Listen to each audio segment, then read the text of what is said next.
Uyu munsi turakwereka ibintu wakora umukobwa ukamutwara umutima. Bishobora kugorana ku bahungu bamwe kumenya uko watuma umukobwa umwiharira ukamutwara umutima, ariko uyu munsi ibyo ntibizongera kuba ikibazo. Niba uri mushyashya kuri iyi channel, kora subscribe, like and share kugira ngo ujye uhora ubona video nk'izi zaguhindurira ubuzima. Icya mbere, ihugireho. Gerageza kuba ufite ikintu uri gukora. Niba utaba ufite akazi, nibura mbese ni icyo ushyira ku mbuga nkoranyambaga zawe. Iki cyerekana ko ugira ibihe byiza. Mbere y'uko umukobwa agukunda cyangwa utuma umukobwa agukunda, ugomba kubanza kwikunda wowe ubwawe. Niyo mpamvu ugomba kwerekana nk'umuntu uhuze kandi ufite byinshi arimo. Aho niho umukobwa abona ko ubuzima bwawe buteye amatsiko, bikamutera gushaka ubuzamo. Kugera kuri ibi ni ukugerageza kuba umugabo wahoze ushaka kuba we. Nk'uko nabivuze, kugerageza kuba bize cyangwa gushaka ibyo ukora.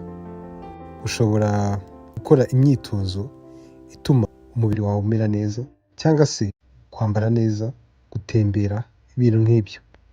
Muri make, kugira ngo umukobwa ashaka kuza mu buzima bwawe, ugomba kumwereka ko ufite ubuzima butangaje. Icya kabiri, abakobwa benshi ntabwo bashobora gukundana n'umuhungu utazi icyo ashaka kandi udafite icyerekezo, kubera ko uwo ntabwo ari umugabo, ni umwana ahubwo.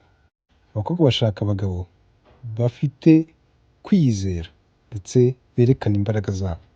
Ntibashaka umusore w'intege nkeya. Kugira ngo ube uwo mugabo, ugomba kujya kure, ugakora ibyo abandi bagabo bashobora gukora cyangwa batashobora gukora. Bishobora kugorana, ariko icyo nicyo cyitwa kuba umugabo. Nufata umwanya mu kwiga uwo waba uri we, uzimenye, umenye n'imbaraga zawe n'aho wazikoresha.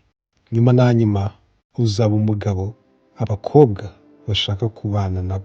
Icya gatatu, ikintu umukobwa wese yifuza ari kumwe n'umusore, cyane cyane umuhungu agiye gukundana nawe, ni ibihe byiza. Ni iki wakora kugira ngo umukobwa agire ibihe byiza muri kumwe?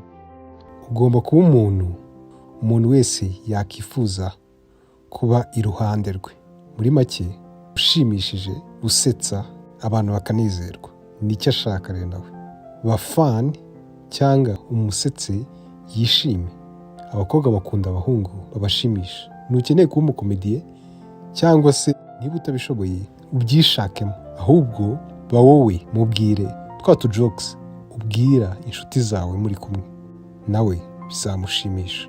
Icya kane, rimwe na rimwe uba ukeneye gutuza, ntiwiyerekane cyane, kuko rimwe na rimwe uko uganira n'umuntu, uko umwandikira kenshi, niko murambirana cyangwa akurambirwa. Ariko iyo ufashe umwanya ukaza rimwe ubundi ukagenda, uwo mukobwa aragukumbura. Ariko iyo umuhaye umwanya wawe wose, ageraho akaguhaga. Ni nko kumva indirimbo ukunda cyane, yumvishe kenshi ugira ngo ukayihaga. Niyo mpamvu no kugira ngo umukobwa agukunde, umutware umutima, jya ufata umwanya wawe ugende, ube bize cyangwa wihugireho, umushakire umwanya mutoya, ariko ntugahore umuba iruhande cyangwa umuha umwanya wawe wose. Ibi bizajya bituma agukumbura. Ntabwo ukumbura ikintu gihora imbere yawe, ukumbura icyo utabona. Icya gatanu, wari wabona wa muntu uhora ufite ikintu kibi cyo kuvuga mu bintu byose, ibintu byose akaba ari negative. Irinde kuba uyu muntu, kuko ibi bituma abantu bagira ibihe bibi, cyangwa ukica ibihe by'abantu, ibihe byari byiza. Rero imbere y'umukobwa uba wakisha. Abakobwa bakunda ibihe byiza. Kubona rero wowe uri negative cyangwa uvuga ibibi, uba uri kwica ibihe byiza by'abandi. Ahangaha biragoye kuba umukobwa yakwiyumvamo. Aha ni hahandi uhora umeze nka ba bantu umukobwa wavuga ati kanaka simukunda, sinshaka kuba aho ari. Nta mukobwa rero ushaka umuhungu uhora ubona ibintu bibi mu byiza, kuko ahita abona ko utari umuntu ashaka kubana nawe.